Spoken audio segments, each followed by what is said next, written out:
Hello বন্ধুরা, এই দেখো আমি আর আমার ছেলে রেডি হয়ে গেছি। এখন যাব হচ্ছে রাম ঠাকুর দেখতে। আর সবাইকে জানায় রামনবমীর প্রীতি ও শুভেচ্ছা। তারপর রেডি হয়ে আমি আর আমার ছেলে চলে গেলাম ওর বাবার অফিসে।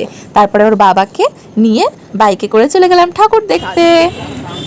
চারিদিকটা লাইট দিয়ে কি সুন্দর সাজিয়েছে দেখো। নাও নাও, তাড়াতাড়ি একটু জয় শ্রীরাম কমেন্টে লিখে যাও তো। আর এত ভিড় যে ছবি তুলবো ভালোভাবে সেটা হচ্ছিল না, তাই একটু সাইডে দাঁড়িয়ে আমরা কোনো মতো ছবি টবি তুলে বেরিয়ে এলাম।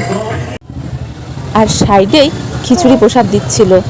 এত ভিড় ওখানে, হাজব্যান্ডকে বললাম তুমি বাইকটা সাইডে করে রাখো, আমি প্রসাদ নিয়ে আসছি।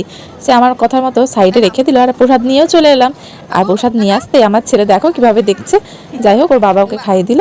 তারপর আমরা রাস্তায় দাঁড়িয়ে দাঁড়িয়ে একটু প্রসাদ খেয়ে নিলাম।